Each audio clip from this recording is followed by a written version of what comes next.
Today on Sports Central, we'll be going over our next schedule preview this offseason, and it will be over the USC Trojans. And this was a team that went 8-5 in the 2019 season, and overall it was a good season for USC. But how will they do in 2020 is what we're going over here today. We're going to be going over a few players that this team will be losing, who they're going to be returning, and also going over their schedule for the first time this offseason.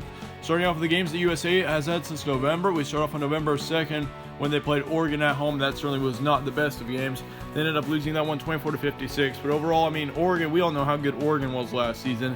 However, they did have a good win at Arizona State the following week, 31-26. They had a blowout win at California, 41-17. And they also had another blowout win to finish off the regular season against UCLA, 52-35. And yeah, they actually had their second bye week as the final week of the regular season for everyone else. So that was a bit of a weird way to end off the regular season. But yeah, in their bowl game, they played Iowa in the Holiday Bowl, ended up losing that one 24-49. And of course, Iowa last season was a really great team, really good team out of the Big Ten West. So yeah, it's really for USC. Overall, still a good season, 8-5. Certainly is not bad at all. Between the September and October, this team was 5-3, and then between November and the rest of the season, they were 3-2. So they were pretty consistent with how they performed pretty much throughout the entire season. Moving on to returning production for USC, they returned their starting quarterback in Kedon Slovis, which he had just over 3,500 yards last season with 30 touchdowns and 9 interceptions. So he was actually a really good quarterback, one of the better ones in the Pac-12, and I expect him to possibly be actually the best Pac-12 quarterback this upcoming season. I mean, when you see his stats, I mean, he had over 3,500 yards of offense. That is that's a really great stat there, and of course, I think he could easily hit 4,000 going into next season, considering all the returning production that he's having around him.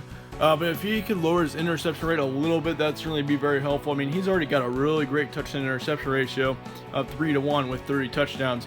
But yeah, overall, I think if he could improve his, once again, if he could lower his interception rate, that'd be a huge benefit to this team in general and to this offense for sure.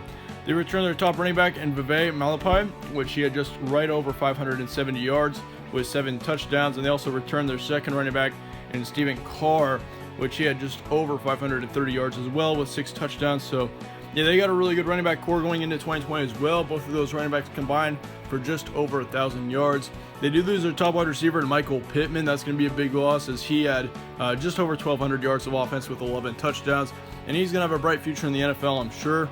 But they do return their second and third wide receivers in Tyler Vaughns as well as Drake London. So yeah, both of those wide receivers last season combined for just over 1,500 yards. So they'll be just fine, I'm sure, with those 2 wide receivers heading out with the receiving core. But yeah, overall, they also lose 2 offensive linemen, 1 defensive lineman, and 1 linebacker. So they do lose a couple on the offensive line. But overall, I still think this offensive line is going to be one of the better ones in the Pac-12. They were last season.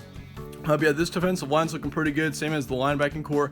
They have only 2 losses on this defense. That is going to be huge heading into 2020. I mean, most teams lose 3 to 4 on the defense. Meanwhile, USC over here only losing 2. And considering this team had 8 wins last season, I certainly think USC could definitely jump over Utah and win the division next season. I mean, they definitely have the potential to do that. Is USC a Pac-12 dark horse?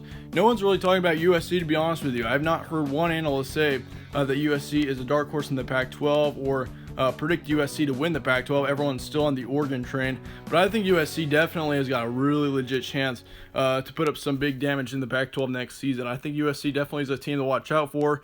Will they win their division this season? I'd say they're my early favorite, to be honest with you. I definitely am favoring them. I mean, that South division is still really wide open, but yeah, certainly for USC, I think they're probably my early favorite. I mean, Utah will be good next season, but I don't think Utah is my favorite. I think Utah, they're losing a ton of talent. They're losing their top quarterback, Tyler Huntley. So yeah, certainly for USC, I mean, this USC's team is looking really good heading into next season, especially the returning production. Moving on to our schedule for USC, you start off the season with a really tough one there against Alabama. That one will be in a neutral location. Then you got New Mexico at home. On the 12th, you go to Stanford. Then you got Arizona State at home.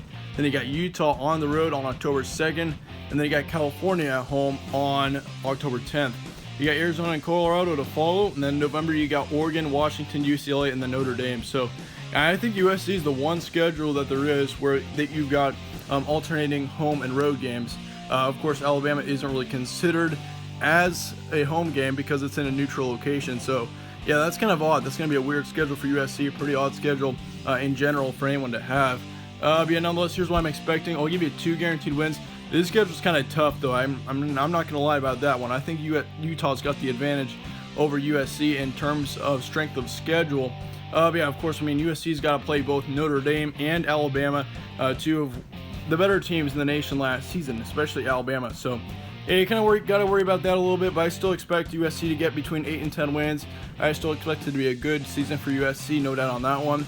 You got a couple of tough games in there, though, once again, with Alabama and then Utah being on the road. That Utah game is certainly going to be very important, in my opinion, for USC to win. I mean, if you don't win that one, I think Utah's got a really big advantage heading into the rest of the season.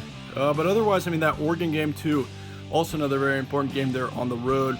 Yeah, otherwise, I mean, yeah, you got to beat Notre Dame. That'd be a huge win there, especially at the end of the season. Washington game, very winnable. So yeah, overall for USC, once again, 8-4 to 10-2. And we don't go over every game in our schedule previews. Once again, we go over every game in our actual predictions, and those will be coming out within the next month. But yeah, thank you all for watching once again. Stay tuned for more from All Sports Central.